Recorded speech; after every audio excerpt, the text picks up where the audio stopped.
Assalamualaikum warahmatullahi wabarakatuh. Perkenalkan, saya Tirta Panji Kusumairawan dari program studi S1 Pendidikan Bahasa Inggris. Kali ini saya akan membahas tentang film dokumenter Dirty Vote 2 O3, Otak, Otot, dan Ongkos. Chapter ketiga. Kali ini saya akan berbicara tentang critical thinking, maka saya akan bahas apa sih itu berpikir kritis. Berpikir kritis itu kita tidak menerima informasi yang didapat secara mentah-mentah. Kita menganalisa dulu secara mendalam, terus membuat penilaian yang andal dan logis, dan kita memecahkan apa aja sih yang ada pada informasi tersebut. Terus, kenapa kita harus berpikir kritis, terutama dalam menyaksikan konten-konten digital? Karena zaman sekarang ini banyak sekali konten-konten digital yang dibuat secara asal-asalan tanpa ada sumber aslinya atau bahkan diubah dari sumber aslinya. Lalu kita ke topik utama pada Dirty Vote 2 O3 yang dibawakan oleh Mbak Bibit sebagai pembicara, di mana pada video tersebut atau film tersebut yang saya tangkap adalah yang pertama, negara sedang mengalami state capture oleh oligarki, aparat, aturan hukum, dan pendanaan politik saling mengunci untuk melayani elit, bukan publik. Lalu, Polri bermasalah secara struktural. Terjadi banyak kekerasan dan impunitas tinggi, lalu pengawasannya lemah, dan juga Polri memiliki terlalu banyak kewenangan. Sebagai contohnya, admin penyidikan, jabatan sipil, dan juga terjadinya kepercayaan publiknya rendah pada Polri. Terus Mbak Bibit juga bilang di video atau film tersebut, Tentara Nasional Indonesia terlibat dalam politik dan bisnis. Adanya anggaran gelap dan peradilan militer ini melindungi pelanggar atau melindungi pelanggaran. Terus sistem politiknya tidak representatif, terlalu banyak partai politik yang dikuasai elit atau dinasti, dan juga biaya politik yang mahal. Terus Mbak Bibit juga memberikan solusi agar masalah-masalah tersebut dapat diselesaikan. Untuk poin nomor 2, Polri bermasalah secara struktural, itu dilakukannya reformasi untuk kepolisian.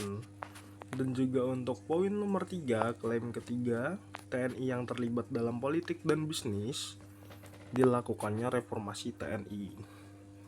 Terus gerakan-gerakan publik dan kekuatan politik baru untuk perubahan kolektif, serta regenerasi elit dan pembentukan kekuatan baru yang bisa memutus lingkaran oligarki.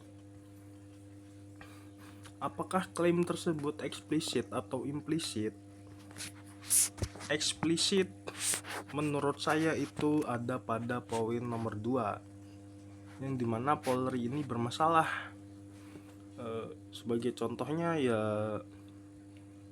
kasus Verdi Sambo, yang dimana dia seorang atasan yang menembak bawahannya, itu sudah termasuk masalah pada tubuh polisi di Indonesia ini. Lalu terjadinya juga masalah di Stadion Kanjuruhan pada tahun 2022 atau 2023, yang dimana harusnya bom gas air mata ini tidak boleh ditembakkan pada ruang tertutup seperti stadion bola, tetapi terjadi penembakan bom gas air mata di ruangan tertutup.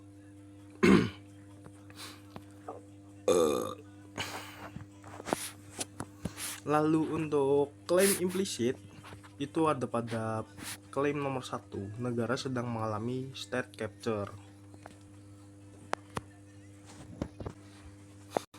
Lalu apakah saya setuju dengan klaim tersebut? Tentu saya setuju, karena pada poin nomor 2 ini juga kan Mbak Bibit ini bilang bahwasanya kewenangan Polri ini terlalu luas, yang dimana dengan hal tersebut kita mengurus kartu SIM dan juga STNK ini ke kepolisian.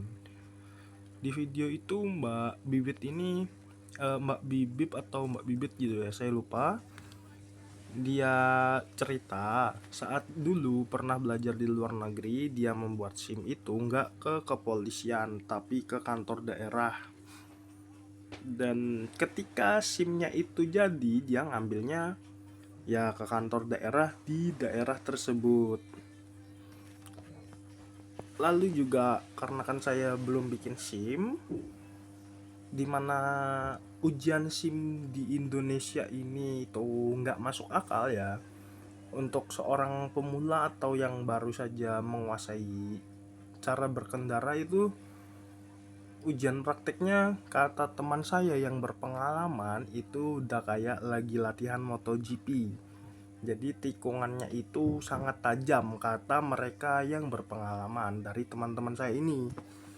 Jadi mereka ini loh terpaksa mengocek dompet, mengeluarkan dana yang sedikit lebih dari biaya pada umumnya. Terus apakah fakta dari klaim tersebut tuh hanya opini pribadi atau memang fakta, dan juga apakah dapat dipercaya? Kalau menurut saya itu adalah sebuah fakta, karena memang dari data yang ada kan, untuk poin nomor 2 Polri bermasalah itu sudah terjadi dari lama, yang dimana kasus dari Verdi Sambo ini dan juga Irjen Teddy Minahasa, yang dimana dia menjual bukti berupa narkoba sitaan entah apa itu ke negara lain kalau nggak salah. Terus untuk bukti lainnya juga, yang dimana penembakan gas air mata di ruangan tertutup itu ada pada gambar ini. Terus apakah dapat dipercaya? Mengingat dari video atau film dokumenter ini, yang dimana terdapat beberapa survei dari banyak narasumber kan, menurut saya itu bisa dipercaya. Lalu apakah ada bias atau generalisasi yang berlebih? Jawabannya ada. Bias yang saya temukan itu penekanan berulang pada kasus-kasus korupsi, kekerasan, dan impunitas seperti Verdi Sambo, Kanjuruhan, dan Novel Baswedan, digunakan untuk mendukung kesimpulan bahwa institusi itu selalu korup dan juga toksik. Yang seharusnya pembicara juga menyebutkan proporsi kasus terhadap keseluruhan atau contoh reformasi atau penegakan yang berhasil agar penonton bisa menilai skala masalah.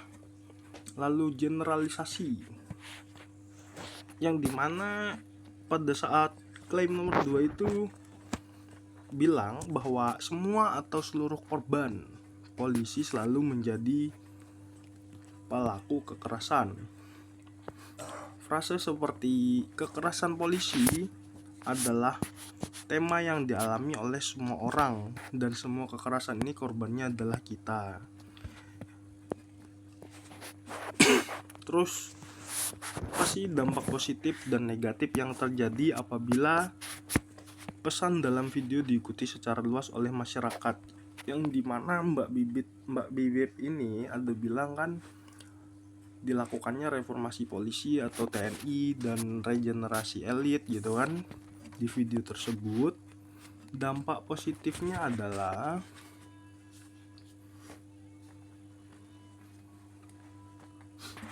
meningkatnya kesadaran publik, yang dimana masyarakat menjadi lebih paham tentang struktur kekuasaan dan sumber masalah yang ada di negara kita. Lalu diskusi publik tentang reformasi institusi menjadi lebih terbuka.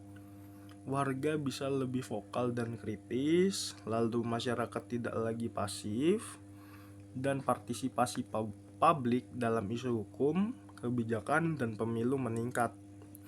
Terus untuk dampak negatifnya bakalan terjadi karena beberapa elit yang tidak terima terhadap solusi tersebut